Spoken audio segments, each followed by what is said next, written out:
Welcome to Iconic Origins. This is Seoni's story.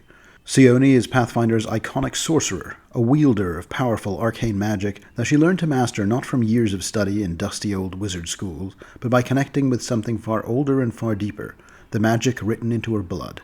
Seoni was born among the wandering Virisian people, whose brightly painted wagons and vibrant traditions carry them across the lands of northwestern Avestan. Virisians are travelers, storytellers, performers, and fortune-tellers, but to the people of Korvosa, the closest large city to her people's caravan trails, comprised of settlers from the old empires of Cheliax and Taldor, they are often treated with suspicion.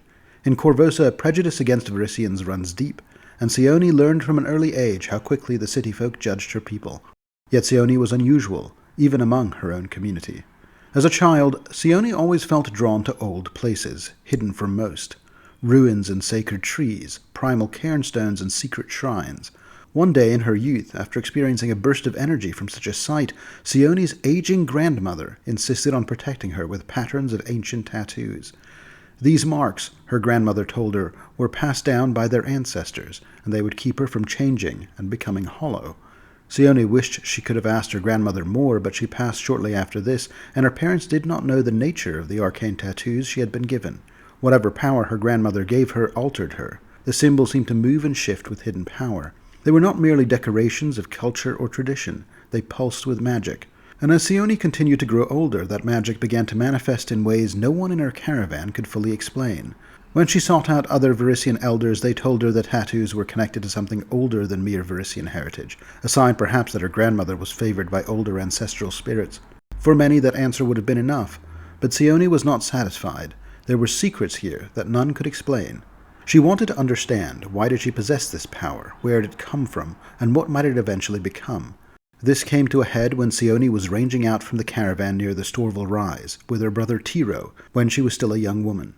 When a large harpy swooped down from the crags and grabbed her brother by the wrists and dragged him up towards her nest, Seoni blazed with light, engulfing the harpy in arcane fire, and then stopping her brother's fall with magic as well. She had no choice but to tell Tiro it was time for her to move on from their simple nomadic life. Despite the fact that her family clearly still needed her, she told Tiro what had been in her heart. "The people in Korvosa aren't like us, Tiro," she had said. "They have schools. Wizards live there.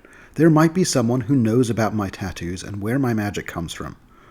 Her brother understood, and Seoni's questions drove her beyond the safety of her people's wagons and towards the cities of the world, places where libraries, scholars, and wizards studied magic, not as superstition, but as a kind of science. Korvosa, the first stop on her travels, was everything her traveling life was not: vast, crowded, and ruled by rigid authority.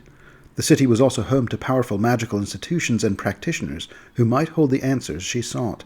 Yet the same prejudice that followed Virisians across other cities in the inner sea lived here as well. Guards watched her closely, citizens whispered, and more than once she was treated like a criminal simply for being who she was. Still, Seoni refused to be intimidated. While searching the city's streets and taverns for information about magic, she soon found herself asking questions at the Jagar Museum from its head curator, only to get entangled in a dangerous conflict involving mercenaries, stolen valuables, and the Hell Knights, the most iron-fisted lawkeepers in Korvosa. In the chaos that followed, Seoni would make the acquaintance of the roguish and rather sinister Seoni Seltyiel, who had been posing as a mercenary working with the Hell Knights, but ultimately betrayed them and made off with some of the museum's expensive jewels. It would not be the last time their paths would cross. It was also the whole affair with the Hollow Mountain some years later. Regardless, what her first adventure showed her was that not only was the magic inside her real, but it was powerful and ancient, and she was getting better at controlling it all the time. Its true origins, however, remain a mystery even to this day, and so she has become an adventurer. Now Seoni travels the inner sea, honing her sorceress abilities and seeking knowledge wherever it can be found: ancient ruins, hidden libraries, and forgotten magical traditions. Each new discovery brings her closer to understanding the power etched into her skin and the legacy that flows in her blood. Because for Seoni, magic is not just a gift, it is a mystery waiting to be solved. Iconic Origins: Seltyiel. Seltyiel is Pathfinder's iconic magus, an arcane warrior who wields both blade and spell with lethal precision. But long before he mastered that deadly balance, Seltyiel was simply an unwanted child, born into hatred. Seltyiel was born in the forest of the Whisperwood in the nation of Cheliax. His mother, the Lady Fiora Brostra, died giving birth to him, and the child exposed to her affair with the outlaw sorcerer Leirsaf, an infamous bandit known as the Fane Prince of the Whisperwood. Enraged and humiliated, Lord Granbrostra nearly killed the infant that very day. Only the desperate pleas of Seltyiel's half-sister Seora saved his life. For the next 12 years, Seltyiel lived a lie. Publicly, he was Lurt, a pitiful orphan that the Brostra family had adopted out of charity. In truth, everyone knew he was the living reminder of the Lord's humiliation. Lord Brostra reminded him often, with cruelty, beatings, and broken bones. Just before his 13th birthday, a drunken attack from his stepfather pushed Seltyiel too far. Desperate, the boy struck back, sending the older man tumbling down the attic stairs. Terrified, Seltyiel fled that night into the depths of the Whisperwood. After days of wandering the forest alone, he was discovered by brigands and brought before their leader, his true father, Laersaf.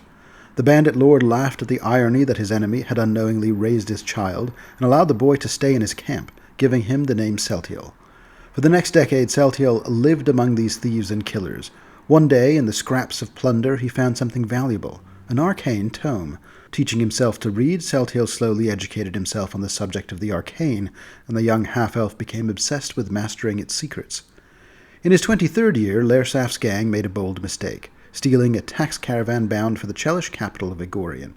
This crime drew swift retribution. Soldiers and a relentless Hell Knight tracked the bandits to their hidden camp and destroyed them in a night of fire and steel. Seltyiel fled alongside his father. But when escape became impossible, Laersaf betrayed him, shattering his son's kneecap and leaving him behind. Mistaken for the infamous brigand leader, Seltyiel was captured and dragged to Egorian in chains. After weeks of torture and interrogation, his captors realized he was not the man they sought. Dismissed as a worthless bandit, Seltyiel was thrown into a dungeon and forgotten. He remained there for nearly 5 years. In the darkness of his cell, Seltyiel began to hear whispers, voices promising ancient secrets, forbidden magic, and paths to power. Over time, his pain and rage hardened into something colder and far more dangerous. When Seltyiel was finally released, he left Egorian with a single purpose. Along the road, he killed 2 thieves with arcane fire and used their stolen coin to buy passage on a ship bound for unknown lands, vowing that one day he would return to confront the fathers who had ruined his life. But first Seltyiel would gain the power he had been denied, and make the world fear his name.